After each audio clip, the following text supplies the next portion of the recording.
گۆڕینی سیستەمی کۆنی بەکارهێنانی کاغەز لە کاروباری حکومەت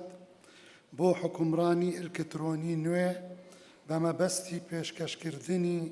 خزمەتگوزاری کواڵیتی بەرز بۆ هاوڵاتیان بوویتە یەکێک لە کارە هەرە لە پێشینەکانمان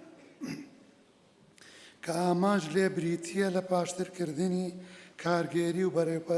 بەڕێوەبردن لە پێناو زیادکردنی کارایی و کاریگەری لە وەزارەتی ناوخۆ. ئێمە دەستمان بە جێبەجێکردنی استراتیژی و ماستەرپلانێکی نوێ کردووە